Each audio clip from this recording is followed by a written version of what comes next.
guys, James here with UFSU University, coming back at you with another deck profile. This time we're going to be doing Ken 2 Dot. This is at the request of Jay Rogers. He wanted me to do a Ken deck, but he had two stipulations.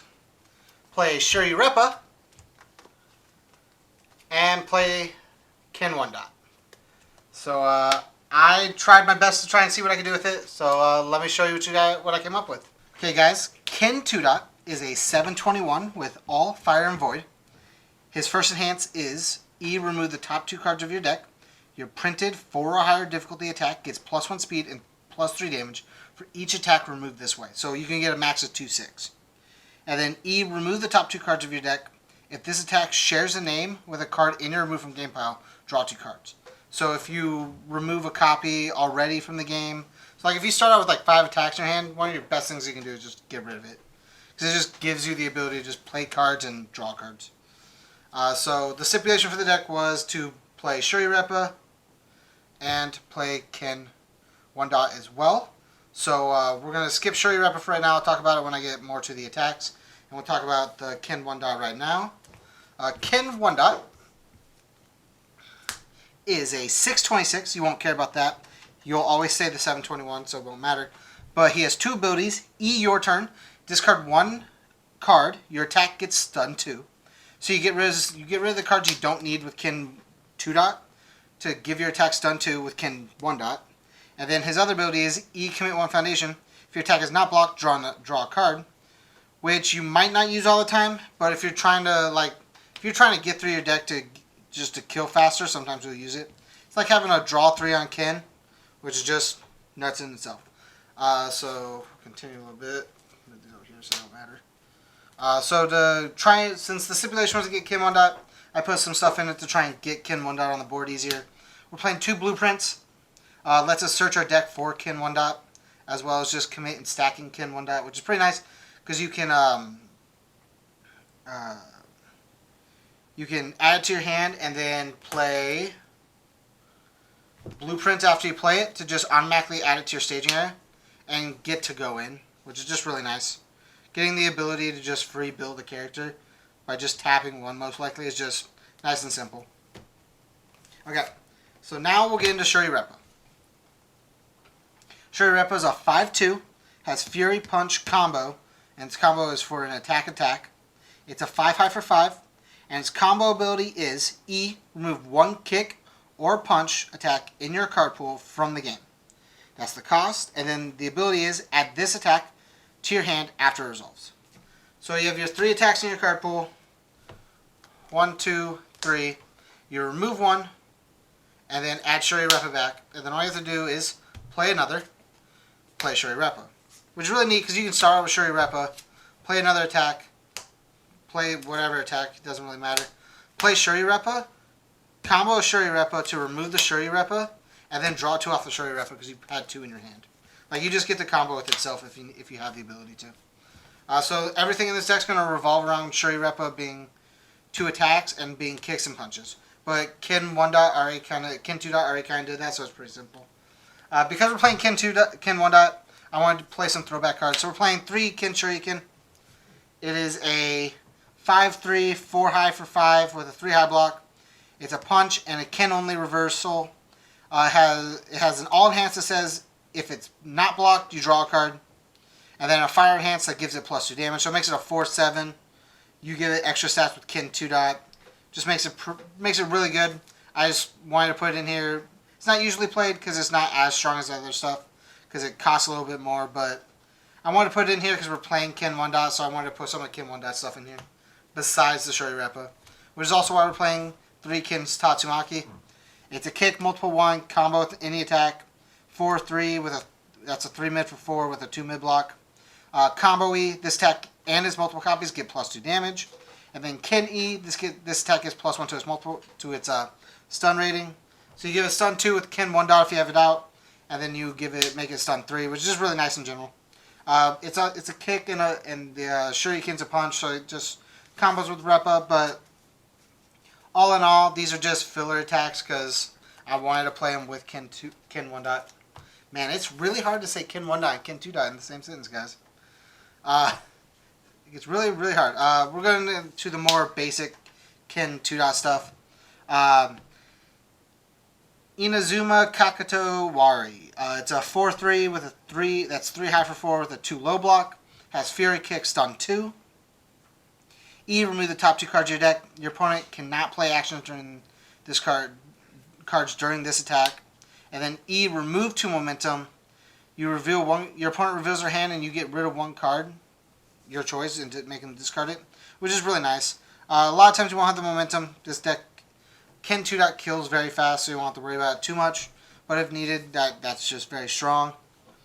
He'll get all the stats from Ken 2-dot, which is really nice, as well as just making sure your opponent can't block with things like Demon Realm, Prepare to Fight, stuff like that. And just the ability to remove more cards so you can trigger Ken 2-dot's draw is just really good. Because we remove a lot of things, we're playing 4 Kurobushi Kick. This is a 4 high for 3, 4 diff, 3 control, 1 mid block, Fury and Kick. E, remove the top card of your deck. Your opponent must lose 2 vitality to attempt to a block with a mid block. So even if they fail it, they still have to pay the 2 to try. Then E, remove the top card of your deck. This attack gets +1 damage for each attack in your remove from game pile. You're constantly removing cards, so you're going to have lots of attacks in there. You'll get the stats off of Ken if you're able to, and then you just get more free damage from the Kurobushi Kick. Just really good in general. Really good in him. We're playing 4 Violent Shoryuken. It's a 4-3, 3 high for 4, 2 high block. Fury Punch, combo with any kicks. Combo E, you remove 2 cards from your discard pile. And then this attack's going to get +1 speed, +3 damage for each attack removed that way. So you remove attacks that you know you're going to you want to draw off of. So like if you have attacks in your discard pile that you don't have copies removed of yet, you remove those. So you get the stats from this, and then you also have the ability to draw. Another good target to remove, which we'll talk about in a minute, is your Leg Shredders. But we'll get to that and I'll tell you why. And then its other ability is E, remove 1 momentum. Add 1 card from your discard pile to your hand, which is really good because it gives you either another attack or we'll get to it later, not over yet, something like that to just like continue your turn. It's just really good in general. Being able to get the 2/6 off of itself and then 2/6 off of Ken is just nuts. And then we'll get to it, like I said. The 4 Leg Shredder. The only ability you care about on Leg Shredder really is the static that says after it's removed from the game, you ready 1 foundation. It's a kick, and it's a 3 diff, 3 control, 3 high for 4 nut stats with the 2 high block. Just really good. Has kick, flash, and then after it's played, your opponent commits 1 foundation for every Leg Shredder in your card pool. One of the cool things about this deck is you can go Leg Shredder into like whatever. You can just, as long as you have Leg Shredder in your card pool or whatever, you have 2 attacks. You can play Shuri Reppa, get Shuri Reppa's combo off. I'm going to do this because I'm backwards right now. Get Shuri Reppa's combo off, remove a Leg Shredder to ready a foundation to pick it back up.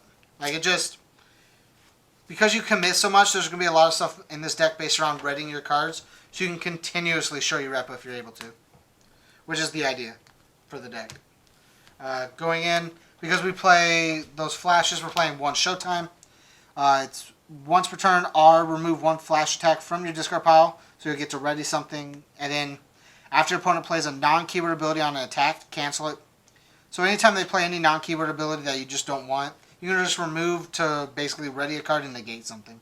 Really nuts. And then once per turn, you can give an attack +3 speed, +3 damage, which is really good in general, especially on things like Violent Shuriken.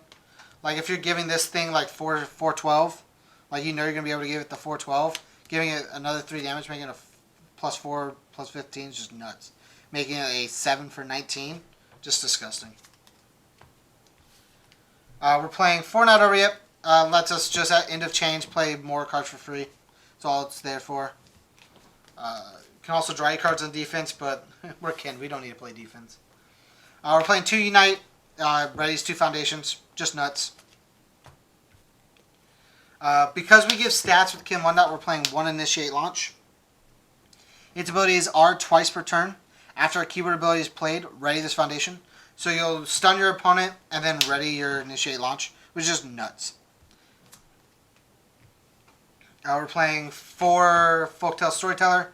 We get it to our hand through drawing more cards. We build it, have more cards to commit to continue our turns. That's basically what it's there for. Same thing with this, the Azure Nightmare. We get extra cards in our hand. We discard them so we can ready this and continue our turn. 1 Wounded Dog.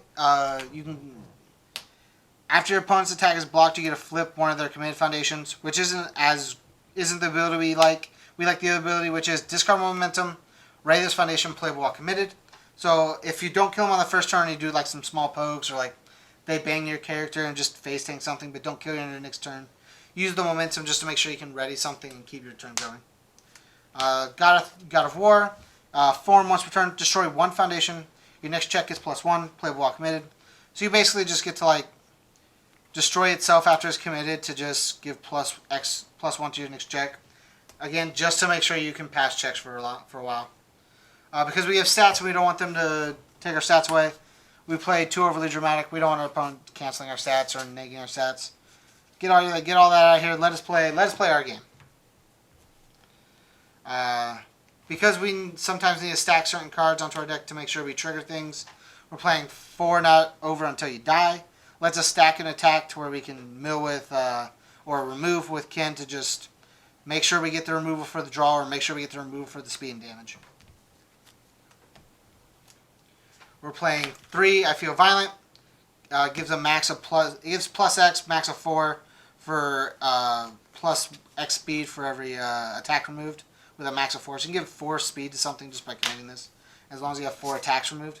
Just really good. Also, because we remove, get that damage in. We're playing 4 Martial Banana. Because we have the ability to stun our opponents out, we also have the ability to just get attacks through. This also just lets us get more damage in. Gets +X, max of 5 for damage for our removed attacks. Because we had extra cards, Curse Fate, discard the extra cards, get more damage.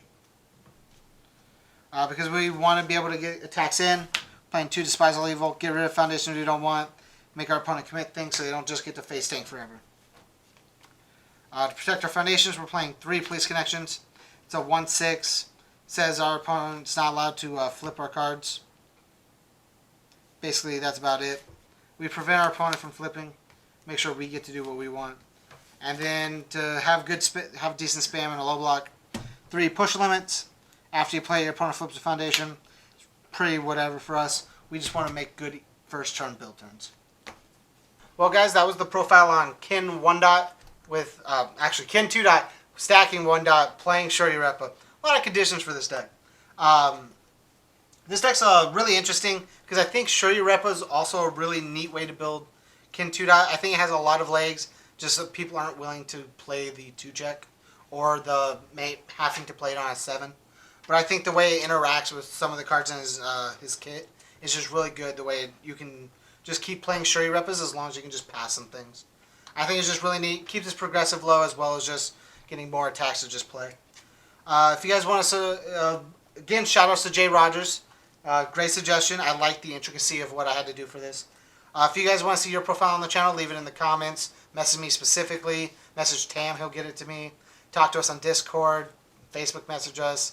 Do all that cool stuff, I guess. If you want to support us, go to patreon.com/UFS University. We'd really appreciate it. Make sure to hit that subscribe button. We're just a few short of 400, right? Or is it 3? 4 or 3? 4? We're just a few short of 400. And then we have a TCU player if you're looking for any cards out of the last few sets. Just check us out at TCU University on TCU player. And then if you want to support any other content, give us ideas. We love all your guys' comments. We love reading them, hearing what you guys think about us. And as always, stay learned.